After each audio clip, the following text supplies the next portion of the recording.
Yeah, it's a bit of a convoluted story. It's not your usual entrepreneur had a great idea, decided to pursue it. It was more, I think, a desperation to change my life.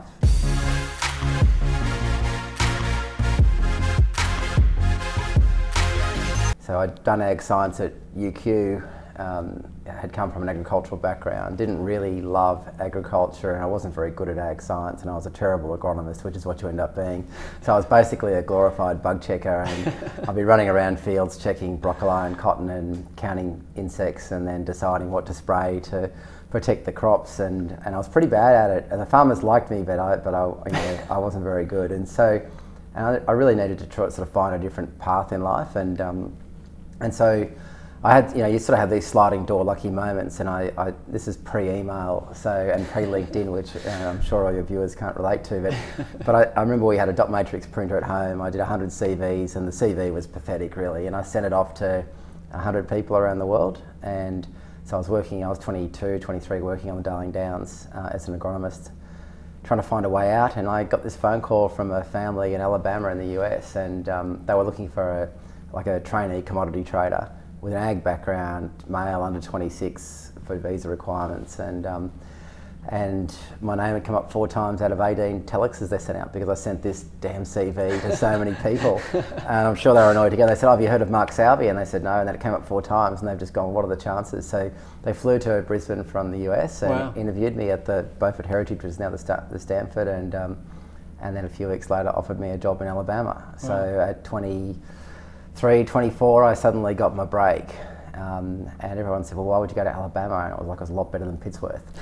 so I'd had a bit to do with the US too. I'd been there, so I was really keen, and so I became a commodity trader in cotton. And I had 8 years with that family, and they were wonderful people, the best integrity, all the best rules. But I got lucky. There were 6 generations of trading physical commodities. They had their own family office internally.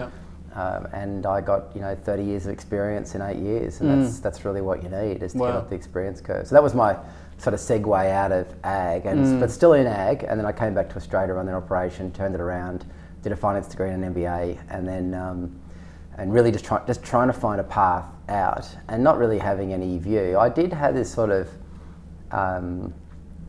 I guess this gut feel that I would have my own business of some description, and that I would want to work more than I would want to work for myself. So I was my own boss in Australia for those guys, and they were really, really happy to let me run. Americans are great, like they'll let you run, they don't care about your age. Had a $100 million balance sheet, it's stupid really, and we made them a lot of money. But I realised at the end of my MBA that I enjoyed rebuilding their Australian business, which had fallen over, even more than I enjoyed trading. So I then got asked to run a farmer co-op in Adelaide that had gone broke, so I thought, that's a good experience, another turnaround.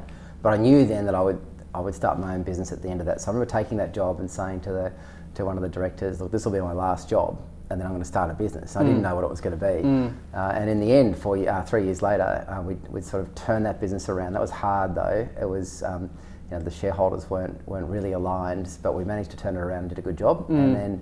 And then set up Blue Sky Private Equity, which is what it was then, in July 2006. And the goal there, which was very simple, my cunning plan, was basically, I really enjoyed building businesses. And so my theory was that I would start a private equity company, which would mean I'd be building my business plus helping other people build theirs. And I didn't use debt, it was all equity. I had no funds raised, sold everything that we had, sold the house, turned everything into cash, then discovered that banks don't lend you money when you've only got cash. So I was a financial heathen really, and started the business. And I think out of necessity, but I sort of, I remember Heidi, my wife, was very supportive, no issues, didn't question what we were doing. We were back renting, we were 35 years old, starting, kicking off at 35 and betting everything. 2 kids on the ground, stupid time really. Anyway, it all worked out.